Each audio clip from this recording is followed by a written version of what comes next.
What's happening, y'all? What's happening? What's happening? Hey, hey, hey, hey, hey, hey. It's the phenomenal Stemmis. What's going on? Good evening, everybody. Good evening, good evening, good evening, good evening. Special good evening to my number one fan. How, mommy? Hi, mommy. How are you? How are you? Good evening to the rest of you who are watching from LinkedIn, from uh, YouTube, from Facebook. I see you. A couple of you watching. Tell me where you're watching from, whether it's LinkedIn, YouTube. Who has student loans?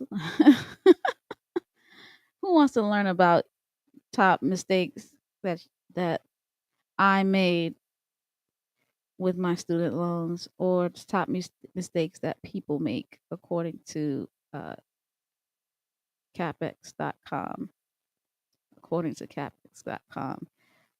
Before I start, I wanted to just let you know my book, where I actually talk about one chapter in the book talks about financial preparation for STEM. A lot of people want to be doctors, lawyers, engineers, mathematicians, technologists, and they're smart. They do well in school, but they have no idea about finances. And they do not know how to financially prepare for those careers. Those careers can be expensive. There's lots of technology fees, there's lots of lab fees. The textbooks were expensive. The textbooks are expensive.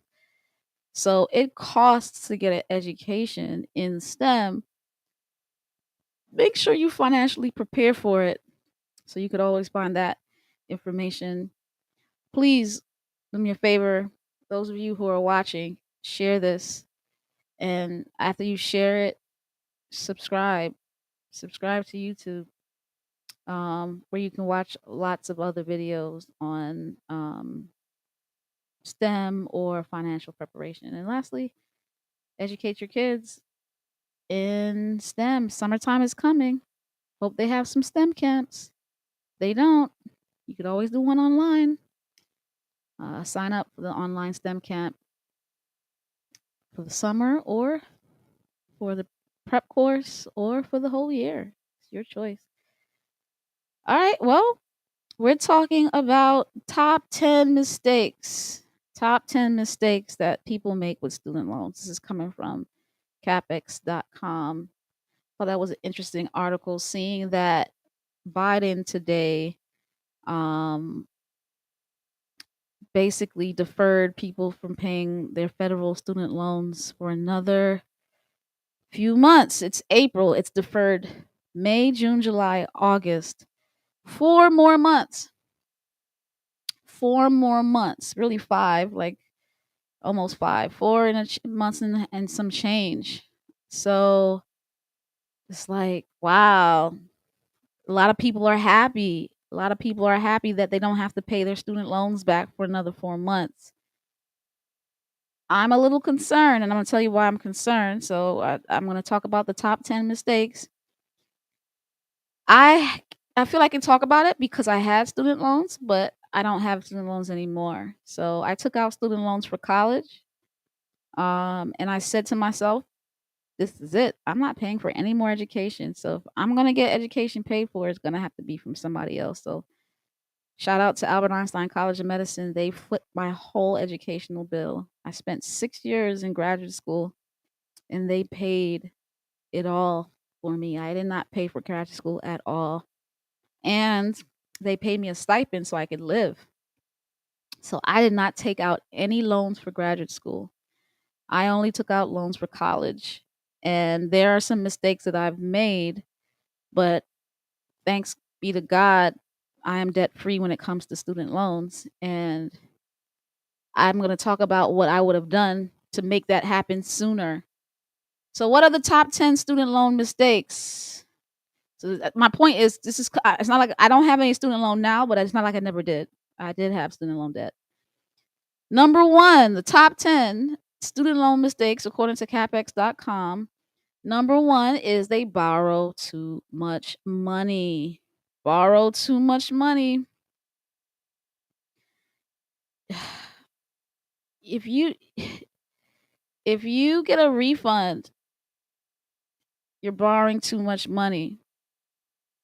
You're borrowing too much money. If people like get excited, oh, I got I got a $5,000 refund from school, and I'm gonna go buy a car with it. Or you took out loans, you didn't get no refund. The only refund that's real refund is Pell Grants and scholarships. Shout out to all the people who are joining. I see a lot of people joining. Top 10 reasons. Top 10 student loan mistakes. Tell me where you're joining from. Talk to me.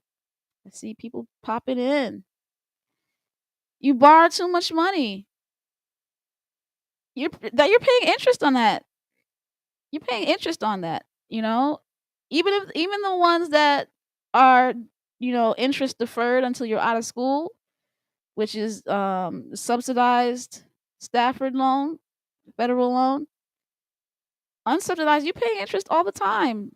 So you're borrowing student loan debt and you don't need it. That's a problem. Number one, you borrow too much money. Some of you need to go to state institutions. Go to CUNY if you're from New York, University of New York. Go to Valencia. Go to Seminole State College. It costs $5,000 a year to go here to go to schools like that and really do well in it. Get your first 2 years. Pell Grants can take care of that. Scholarships can take care of that. You're debt free. Then you go to university. Like universities are for grad school, in my opinion. Like I mean, there's nothing wrong with going to universities in your first 2 years, but anyway, you over borrow. That's right. Number one, you over borrow. Thanks, mommy, for being my scribe. Make sure you put number two. Over borrow.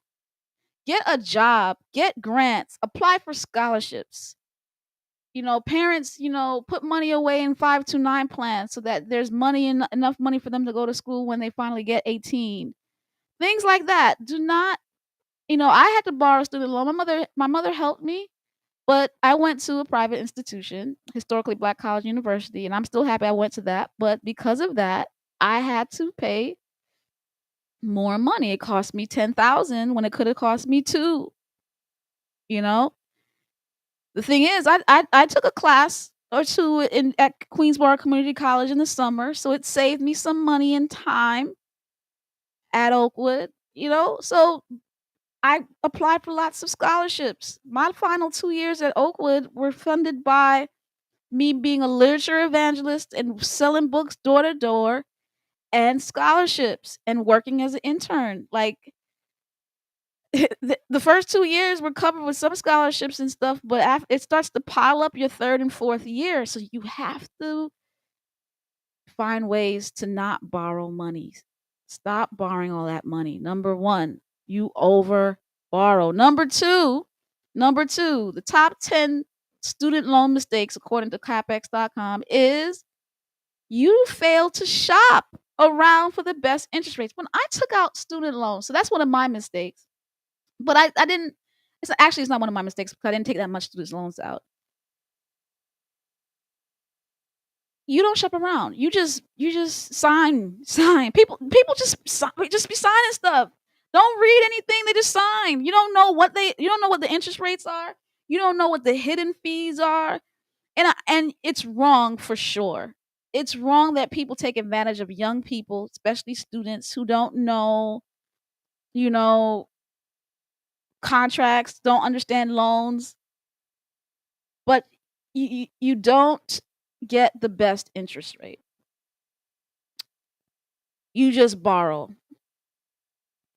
Number two, you fail to shop around for prime interest rates. And you behave that same way when you get your car. You behave that same way when you get your house. And behave that same way when you get your first credit card. You don't care. You just want the thing.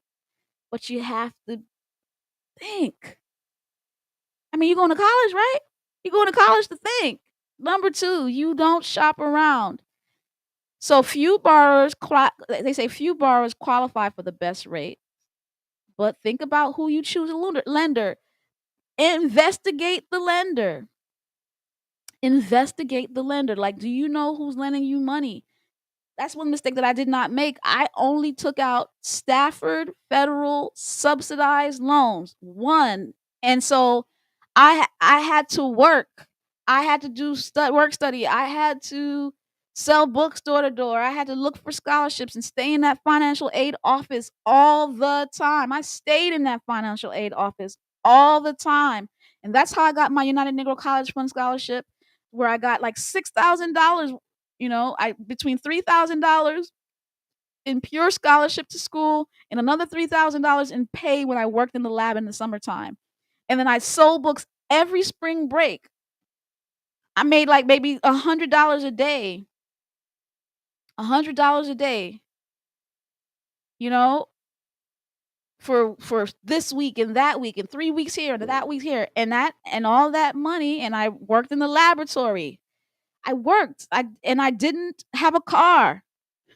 I did not have a car. I stayed on campus. I did not have a car. I walked to class. I walked to work. I walked everywhere I went. I did not live off campus. I did not put on extra funds that way.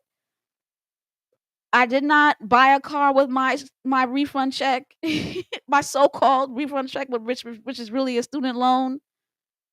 So I didn't have to pay insurance on my car. I did not, you know what I'm saying? You know how many people get scholarships and after they get scholarship, they go and put more expense on them? I've seen it. I've seen students do it. They get a scholarship, a full scholarship, and then they go put more expense on them because they want to save their scholarship. No, use that scholarship for living and live cheaply. Number 2, you don't shop around and investigate the lender is the same thing. Shop around and investigate the lender, same thing. Number 3, you co-sign. I feel like that's like big mistake. Co-sign a loan without understanding the consequences. You co-sign somebody's student loan. Parents do not co-sign nobody's student loan. Children don't co-sign nobody's student loan. If your parents ask for you to co-sign for them to go to college, don't do it. If That's criminal. It's criminal if parents get their younger children who don't really understand consequences to co-sign for them to go to school. Don't do it. Do not co-sign anyone's loan because if that kid drops out of school, guess what? Guess what? You still have to pay for that loan. If they want to go to school, if they want to go to that school, they're going to have to find ways to pay for it and they're going to have to take out loans for it. And if the Stafford subsidized, unsubsidized can't pay for the whole institution, then your institution is too expensive to go to school. You need to go to a cheaper institution. You need to go to a cheaper institution. You should not be paying hundreds of thousands of dollars a year to go to nobody's institution. If you have to borrow hundreds of thousands and get your parents to co-sign a loan, get your parents to mortgage their property for you to go to school, that is a problem. Education, in my opinion, higher education is very important, yes, but it's robbing people, especially people of color, of their wealth. They're robbing their parents of their wealth. You're robbing your future of your wealth because you're just not really paying attention. You're not paying attention at all to anything. You don't even know consequences of co-signing loans. Do not co-sign a loan. Number 4. Number 4. Relying on student loans for living expenses. The top 10 top 10 mistakes people do with their student loans. They rely on student loans for expenses. Loans should be used for these things only: educational expenses, tuition, textbooks. Tuition, textbook. That's it. Student loan debt is good debt when it's used to invest in your education, textbooks, and tuition. That's it. If it costs you too much to live, you need to go back home. So many people like, I want to live on my own. I'm 18. I'm like, 18, you young. You just a kid. You only 1 year older than you were in high school. You're only 1 year older than you were in high school. Stop acting like you were this grown person. So many students I hear it's like, "Oh, I have responsibilities now." I said, "You were 18, you were 17 last year." Like, no, you don't. You don't have that much responsibilities. Nope, nope, you don't have that much responsibilities. You're going to regret it. Ask the people with hundreds of thousands of dollars in loans today. You're going to regret moving away from home if you can't afford it. I moved away from home and I loved it, but I had to work my butt off and I only took out Stafford subsidized loans. That's it. Nothing more than my tuition and my books. My living expenses had to be paid through by work study, scholarships, selling books door to door. My student loans paid for my tuition and my books. If I that's it. That's it. That's it.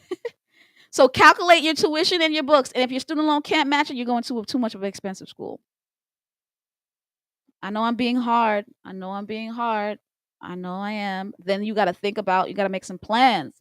School takes planning. Too many people are just going to school with no plans, and that's why they have hundreds of $1,000s in student loan debt. Don't Some of them don't even have a college degree with it, right? And if they do, they have no plan on how to pay it back. That is a problem. That's a problem. Relying on your student loans for living expensive. Stop trying to live big. You're only 18. You don't have a rep yet. Shout out to Will. Number five. Number five. Borrowing private instead of federal. Big mistake. I didn't make that mistake, thank God. Big mistake. And unfortunately, these private loans are they sneaky, man. They're sneaky. Some of them put federal in their name and they make it look federal. You gotta read. You gotta read what you sign. So many people are just desperate for education to better themselves, and I get it. I get it. But you gotta plan. You gotta read the fine print. Borrowing private. So getting private loans instead of student loans, those are the worst. Private loans are the most predatory. They're the most expensive. They're the most difficult to pay back. It is impossible to defer them. For instance, everybody's happy that Biden is extending the loan till August. That only counts for federal, my friend. If you took out the private loan, you still have to pay. You see what I'm saying? Private loans, I had no private loans. You can't get them forgiven, right? Federal Stafford or student loans offer income-driven repayment and low forgiveness. Private student loans do not. You hear me? So be careful I learned this from one of my friends. Do not consolidate. Think about what you're doing before you do it. Know the ramifications and the consequences of whatever you do. Whatever you decide to do, know the consequences. If you can't write down the consequences, do not take the loan. That's so key right there. If you consolidate, like when I got out of school, it's like, oh, just there's two loans here. Why don't you just put them together and get a singular interest rate? Oh, and they like sign here, sign here. What's the consequence? Well, if you have a student loan that is federal and you have a student loan that is private, if you put them together and consolidate them, neither of them will be income based or forgivable. You can't forgive them. Now, I didn't know that. I only learned that because one of my friends went through it. You understand? So if you combine private and public together through consolidation, just know that you will not be able, it'll be one big loan that's unforgivable. Keep private loans at bay. Big mistake, borrowing privately. And usually people borrow privately when they can't borrow federally or it's not enough. Or it's not enough. Yeah, yeah. Next one. Missing out opportunities. Number 6, missing out opportunities to save money.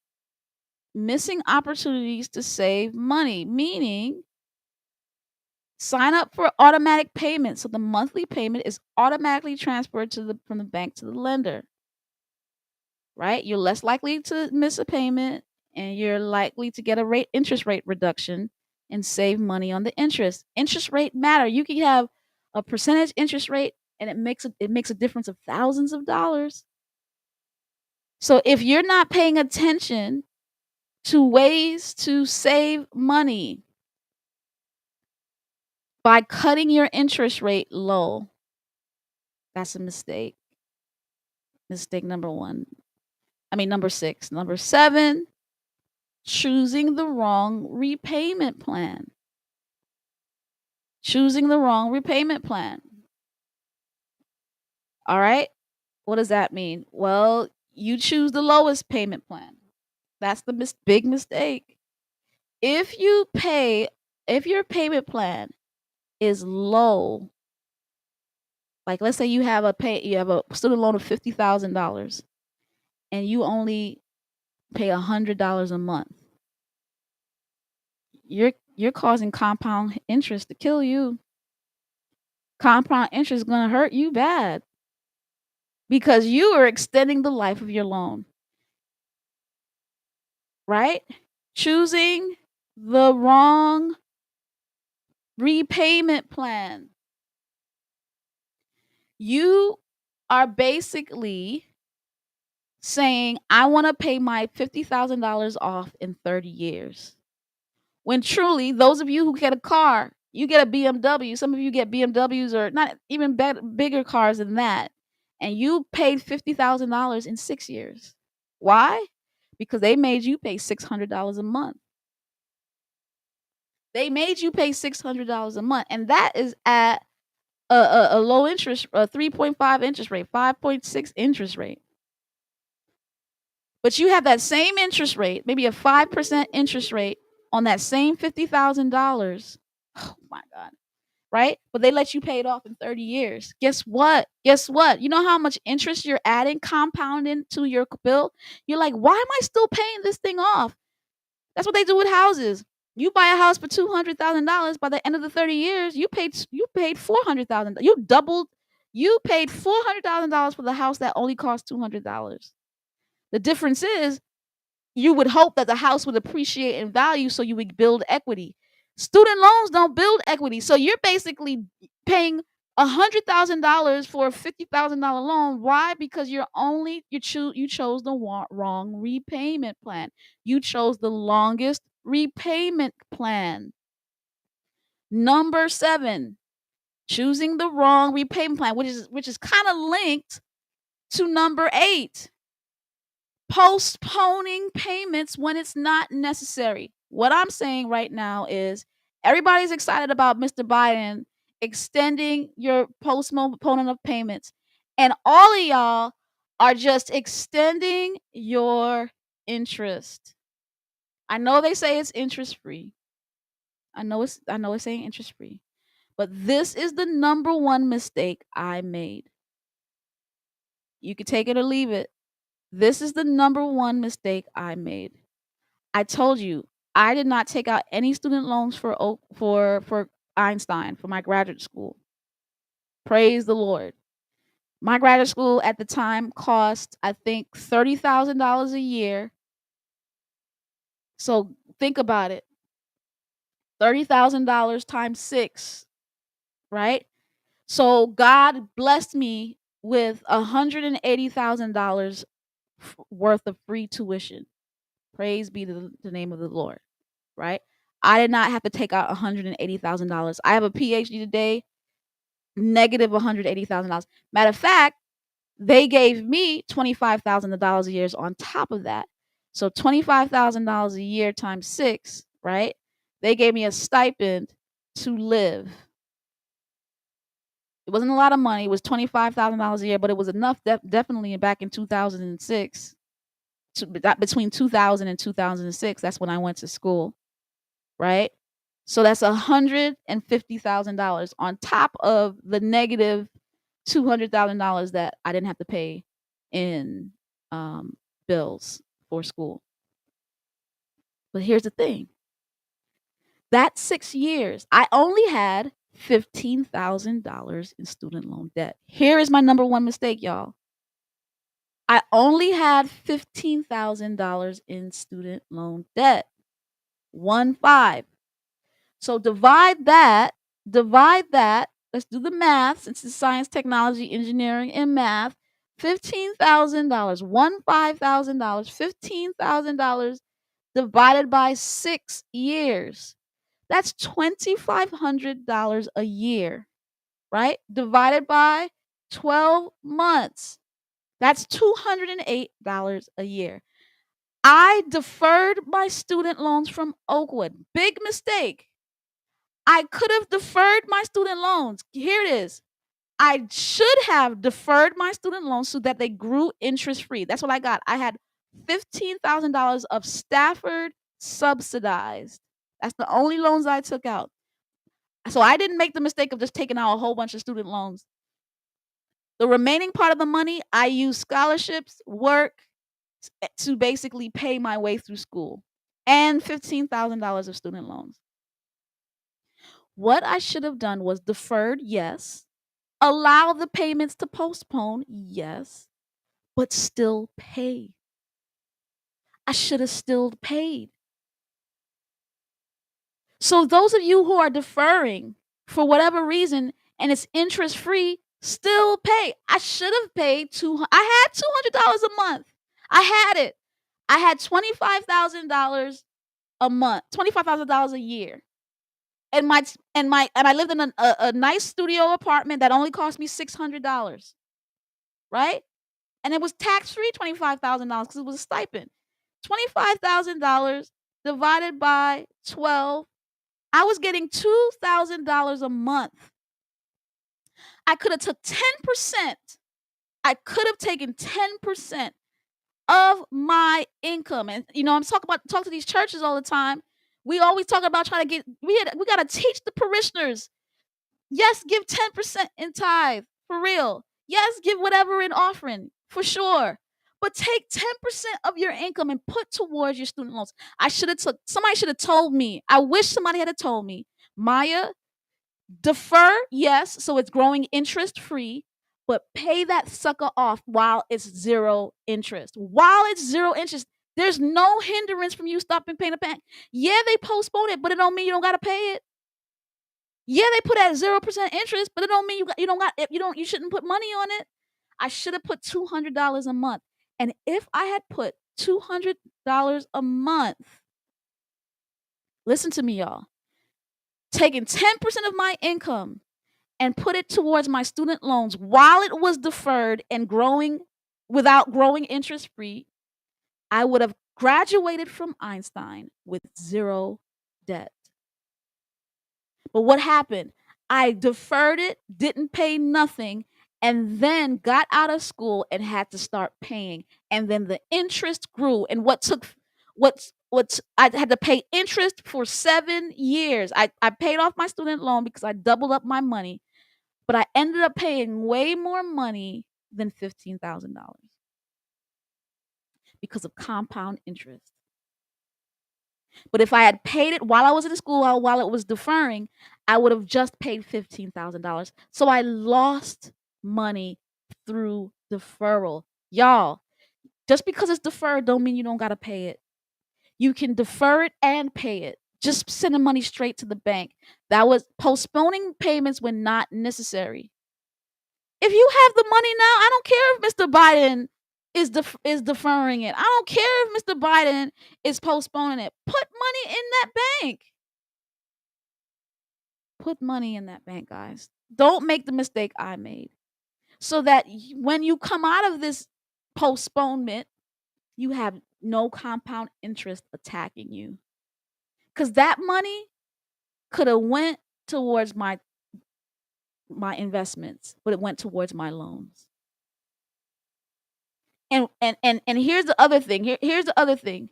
When you put your money towards your debt, you don't have money to give to people when they ask you for it. Too many people ask people who are in debt for money. I was giving away money that I did not have. But what you do is you pay your debt. You pay your bills, you pay your debt. And when people say, "Can I have some money?" I'm like, "I don't have no money." Put your money where it goes. Too many people are filled with all kinds of debt and just giving away money. Don't do it. Don't make the mistake that I made. If I had put that $200 a month, I'd be debt free sooner. Next one. Next one. Number 9. Almost done. Failing to update your contact information with your lender. If the man, don't make that mistake and they can't find you, and because they still paying, they adding fees, they garnishing wages. Failing to update, failing to update. Tyreek, what's going on? There's my student. How are you? How are you doing? Shout out to one of my great scholars, National Science Foundation scholars. He knows what I'm talking about. He has a full ride to go to college. He doesn't have any student loans because he took the time to fill out a scholarship form, to write an essay, to come with a suit and tie for a for an interview, and he's working his butt off to do well in school so that he maintains that scholarship. Absolutely. You can do it. You can do it. Try not to get any loans. Go to state college first. I'm sure he could have went to any university. He's a smart kid. But he's like, "Oh man, he's getting a full ride for the first 2 years." And he can start saving that refund check. Save that refund check. Don't spend that refund check. Save that refund check so that you have a good amount of money for the university level. Yeah, yeah, yeah. That's right. Do that homework. Do that biology and math homework. Good, good, good. I'm talking about, we're live on the internet just to let you know. Yeah, you know, because you're on YouTube.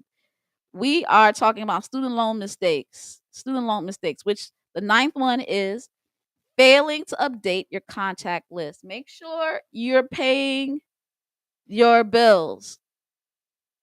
And if they can't find you, make sure you find the bank. Don't let them listen. There's their collections charges for like 20%. They garnish your wages for up to 15%. And I'm telling you, they will garnish your social security for life. Like, listen, don't mess with student loans. That's why you should not have them as best as you can. Nah, it's not all thanks to me, Tyree. You did most of the work. I'm glad you're here. Listen, last one. Refinancing student loans without checking if it saves money. Don't consolidate, don't refinance unless you know the consequences. That's what I'm saying before. There's too many people who consolidate their student loans and end up not being able to forgive their student loans because they put it with a private loan. They combined it with a, you understand? So make sure whatever decisions you make, guys, I'm gonna close here. Try not to have as any student loans as possible. Meaning, go to community colleges at first, the first 2 years. Go to state colleges the first 2 years. Do well. Get those scholarships so that you'll get even a refund check. Then bank that refund check. Save that refund check only for your education.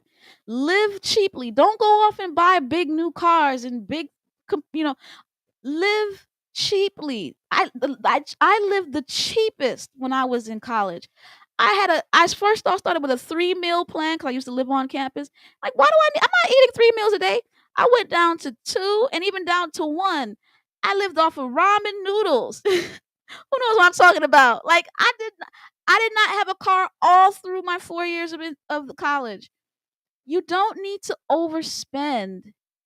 Don't overspend. And consider any consequences like this. If you refinance, make sure it saves you money. All right? That's the top 10. That's the top 10. I'll say it again. Refinance your student loans only if it saves you money. Do not refinance your student loans without checking. Know the consequences. Number 9, failing to update your contact information. Make sure you're always in contact with the bank. Number 8, don't postpone payments. And if you do it for a short period of time. So that was my number one mistake. I didn't have a problem deferring, but I should have deferred and still paid. I should have paid all through graduate school. I should have paid. That was my big mistake. I ended up having to pay double. All right.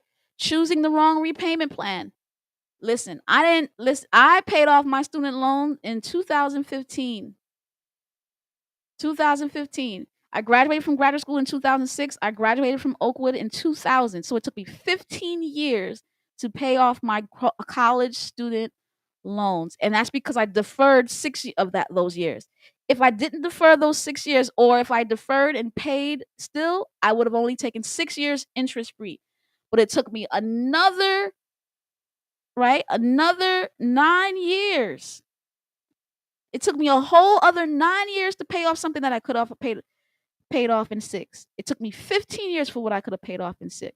It took me 3 extra years of what I could have put up just 6 years. Okay, so listen, and I had to double up. I did not have a loan. I was paying thousands of dollars at a time to pay that thing off. All right, don't miss opportunities to save money. Make sure you take that student loan deduction off your taxes, right? And that doesn't even work that much anymore because of the Trump tax plan, right? Next one, borrow only federal. Federal Stafford, subsidized. That's what all I took. Anything more, you're paying more, right? Private is the worst. Private loans and Parent Plus loans, they're the worst. Don't do it. Relying on student loans for your living expenses. I said live cheap. Live cheap. Live cheap. Do not co-sign a loan. Do not co-sign anybody's loan. Make sure you shop around for the best type of loan and borrow the least amount of money. Don't make those mistakes. Yeah. Tarek says, "Oh wow, didn't know interest makes it that much longer to pay off." It does. Compound Albert Einstein said compound interest is the eighth wonder of the world. You have to use compound interest against the bank. Don't let it use it against you. You know how let's say you put $2,000 and you made 10% interest. So now you don't have 2,000 anymore. You have 2,200. You're like, whoa, I have $2,200 when I only put 2,000 in. So then the next year, it's not 2,000 anymore. It's 2,200. So you add another 10%. That's 220 added to the 2,200. So that's 2,420. So within 2 years, you made $420. You made $420 off of your initial investment of $2,000. Excuse me. Aren't you excited about the $420 extra that you have in your bank? Well, the bank is happy that you did that too, because they're doing the same thing to you. But it's worse because you only gave them 2,000. They're giving you 100,000. Some people are taking $100,000 out in student loans, and they are now making percentages off of the 100. Now longer, it's not 100 anymore. It's $110,000 next year, and then it jumps to $132,000. And they're like, "Thank you." And meanwhile, how much you're paying? $100 a month. Listen, look at the math. Look at the math, Tyreek. If you get $100,000, right? And then they add 10% interest and fees and stuff like that. Next year is now $110,000, but you're only paying off $100 a month. So some people are only paying $100 a month. So times 12. So you're only giving $1,200 to try to cut that, right? But remember, they just made $110,000. So now they only say, okay, subtract the 1,200 from the 110. So okay, now it's 109,000, right? So we made 9,000 off of her or him, and then they compounded it. So now it's 109,000 next year, and so now it's basically adding another $11,000, and you only take away one more $1,000. You see what I'm saying? You're not doing any damage to that loan. Matter of fact, they're doing damage to you. They're compounding interest on top of you. So every time you only pay $1,200, you're not doing anything to that loan. And you're wondering, why is this loan still the same? It's because of compound interest and not paying enough. Not paying enough. So try your best to get another scholarship when you go to your whatever big institution you go to after you graduate from college, your first 2 years. Make sure you bank your and save your refund check from your Pell Grants and from your scholarships, Bright Futures, all those scholarships. You get refunds, not to be spent, but to be saved for the university. So that you're not so when you go to university and you get another scholarship, and then you have no student loan debt. You know how much money you save? Try your best. All right, y'all. It's been real. You have a good night. I hope this was very informative. Good to see you guys. See you.